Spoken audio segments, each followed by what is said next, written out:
দেখুন, প্রত্যেকটা প্রযোজকের মতো আমারও ছবিটা নিয়ে আশা রয়েছে। বাচ্চাদের নিয়ে ছবি তো, এই শীতে ডিসেম্বর জানুয়ারি মাসে এখন তো হল নিয়ে নানা ব্যাপার আছে, বাজেটের ওপরে ডিপেন্ড করছে। আপনারা শুনছেন ফেডারেশন অনেক রকম ভাবেই বলছে এবং সাহায্যও করছে।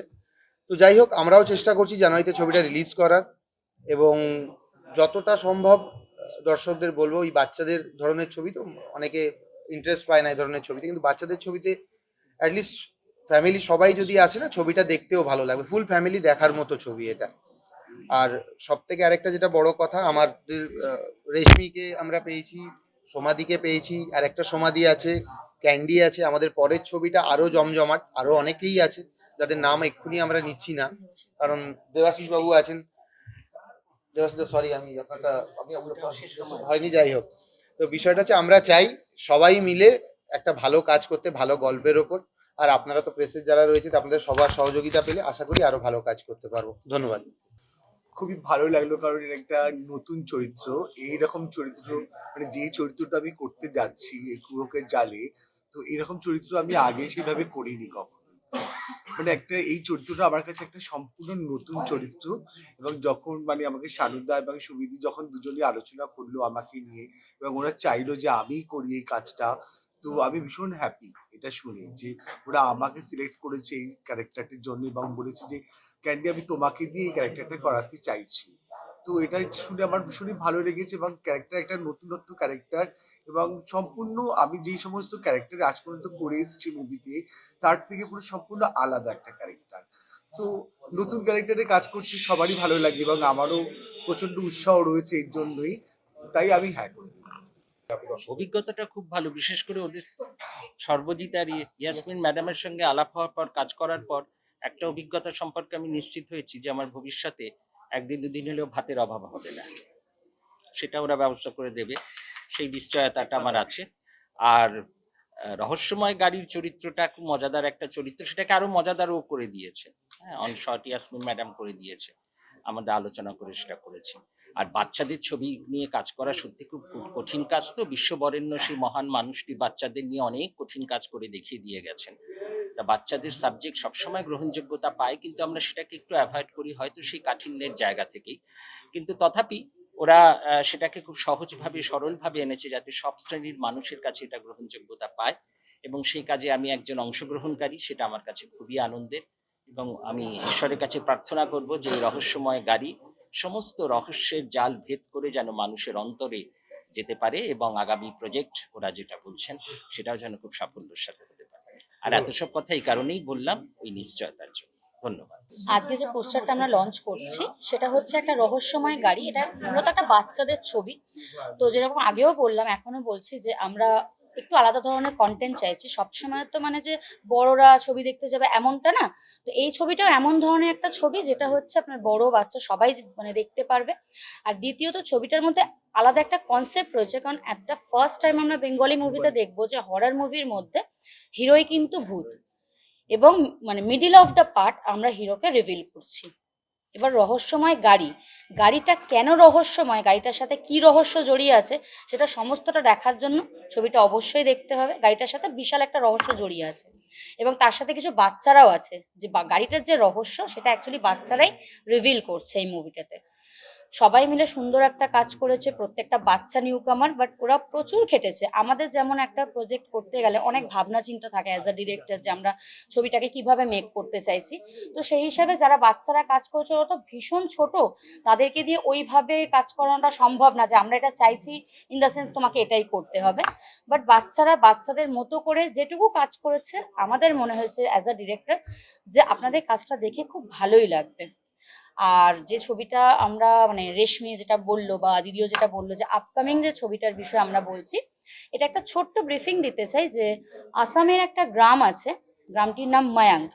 তো সেই গ্রামটা এখনো মূলত বিশেষত যেটা হচ্ছে ব্ল্যাক ম্যাজিক এর সাথেই যুক্ত।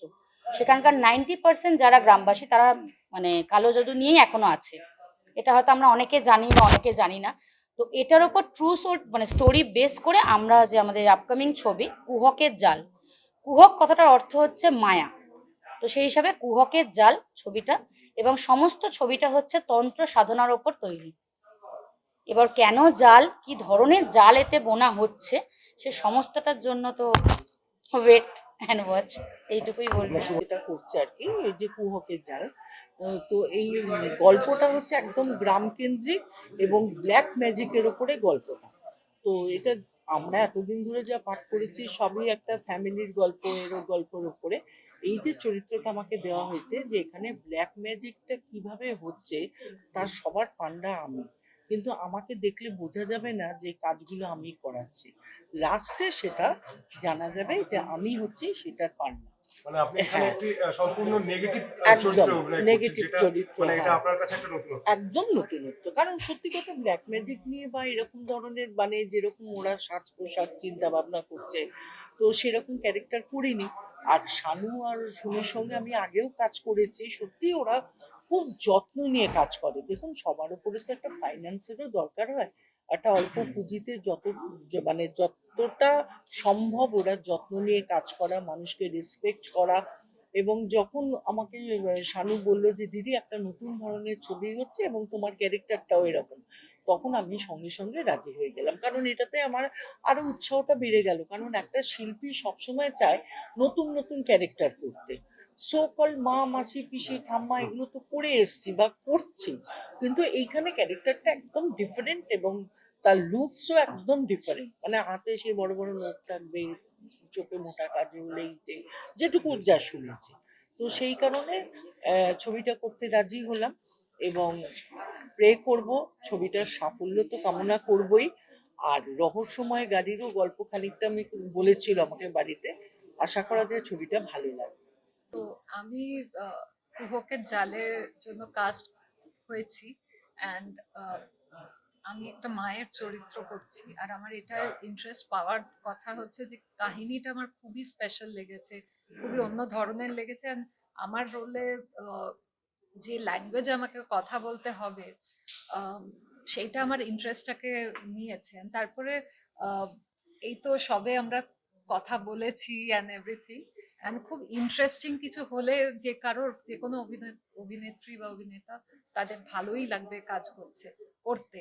আর প্রত্যেকটা যেরকম উনিও বললেন প্রত্যেকটা ফিল্মের থ্রু ইয়া সিরিয়াল বা theatre whatever we do, ওর মাধ্যমে একটা করে মেসেজ পাস করা হয়।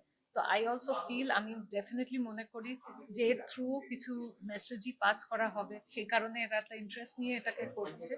আর আমার সবচেয়ে ইন্টারেস্টিং লেগেছে দে আর বোথ আর ইয়াং, আর চেষ্টা করে দুটো খুব ভালো ভালো ছবিতে কাজ করে মানে দে হ্যাভ মেড। সো এইরকম আর কি, যে আমার জন্য ইটস আ চ্যালেঞ্জ, কারণ এটা আলাদা রকমের। আমি ওনাদের দেখেছি, সব সিনিয়রদের দেখেছি। এই আমি তো বহু বছর বম্বেতে, কিন্তু এ নয় কি আমি বাংলা বলতে পারি না। আমি যথেষ্টই বাংলা বলি, কিন্তু যে ল্যাঙ্গুয়েজটা আমাকে দিয়েছে আমি যথেষ্ট আর কি চিন্তিত। বাট যেহেতু এতজন ভালো ভালো মানে অভিনেতা অভিনেত্রীরা রয়েছেন সিনিয়র, তাদের থেকে নিশ্চয়ই অনেক বেশি আমি সাপোর্ট পাবো আর শিখতে পাবো। এই এই গ্রিডে বলেন আমি এটা করতে চেয়েছি। অ্যান্ড ওরাও মানে they are really, I am very happy যে ওরা চেয়েছে, and it's a new kind of script. ওই যে বললাম, আমি একটু আগেই বললাম যে বিগ বাজেটের ছবিও করেছি, বিগ বিগ বাজেট এবং বিগ বিগ মানুষদের সাথে। তাদের সঙ্গে একটা অভিজ্ঞতা, এদের সঙ্গে একটা অভিজ্ঞতা নিশ্চয়ই আলাদা। এরা যেটা হয়, এরা যেহেতু নিজেরাও কিছুটা 100% তো জানে না, হয়তো কিছুটা শিখতে শিখতে যাচ্ছে, আমাদের তো বটে, আমরা প্রত্যেক দিন শিখি। ওদের সঙ্গে কাজ করার যেটা সুবিধে, ওরা খুব কন্টেম্পোরারি এবং ইয়াং, তো একদম এখনকারের ছেলেমেয়ে। ওদের ভাবনা চিন্তাটাও না আমাদের জানার দরকার, যে ওরা কিভাবে একটা ছবি ভাবছে। ছবির ভাষাগুলো তো পাল্টে যাচ্ছে যত দিন যাচ্ছে, সেটা যে কোনো ক্ষেত্রে। ছবি, আমাদের টেকনোলজি, ক্যামেরা এত বদলে যাচ্ছে, গল্প বদলে যাচ্ছে, ভাষাটাই বদলে যাচ্ছে, যে আমরা কিভাবে একটা তো মেসেজ, যে কোনো ছবি বলুন, থিয়েটার বলুন, সিরিয়াল বলুন, এই যে আমরা অভিনয় করি, একটা মেসেজ দিই সমাজকে, একটা আমাদের কিছু দেয়ার থাকে। তো ওদের সঙ্গে কাজ করে যেটা হচ্ছে, ওরা খুব কন্টেম্পোরারি। আর খুব আনন্দ হয়, একটা সিন পড়লাম, সব কিছু করলাম, যখন ফ্লোরে গেলাম সেটা নিয়ে, ফ্লোরে সেই জিনিসটা আমরা রিহার্সালের মাধ্যমে একটা অন্যরকম করি। ছোটরাও থাকে, খুব বাচ্চাদের নিয়ে এর আগের ছবিটি, অনেক বাচ্চা এবং নতুন ছেলে মেয়ে নিয়ে ওরা কাজ করছে, যেটা খুব ভালো লাগে। নতুন ছেলে মেয়েদের সুযোগ পাওয়াটাও তো খুব কঠিন ব্যাপার, কিন্তু ওরা সেই সুযোগটা ছেলে মেয়েগুলোকে দেয়। কিছু ভালো ছেলে মেয়ে তো খুব ভালো কাজ করছে এবং ওই রিহার্সালের মধ্যে দিয়ে যায়, যেহেতু তারা নতুন, ক্যামেরা লাইট সেট আপ সবের সঙ্গে যাতে ওয়ান শট ওকে হয় আর কি, তাতে আমাদের সময় এবং পয়সা দুটো বাঁচে। তো এই রিহার্সালের মধ্যে দিয়ে যাচ্ছি বলে আমার খুব সুবিধা হয়, অনেকটা না ডিটেলিংয়ে কাজ হয়, যে এই খুব ছোট ছোট জিনিস থাকে তো সে কোনো সিনের মধ্যে, যে একটা ছোট্ট কিছু একটা আমি তখন জিজ্ঞেস করি, দুজনেই থাকে ওরা, শুনি আর শানু, যে শানু এইটা যদি করি, আমি যদি এখান থেকে সোজা না গিয়ে আমি এখানে একটা জিনিস নিয়ে হাত ধুই, করার সুযোগ ওদের সঙ্গে কাজ করার, এটাই আমার খুব ভালো অভিজ্ঞতা। দুটো অভিজ্ঞতা খুব ভালো। আগামী নেক্সট একটি ছবির প্ল্যান হচ্ছে, দেখা যাক সেটা নতুন একটা সাবজেক্ট, তন্ত্র সাধনা নিয়ে, ওটাও খুব নিশ্চয়ই ইন্টারেস্টিং হবে।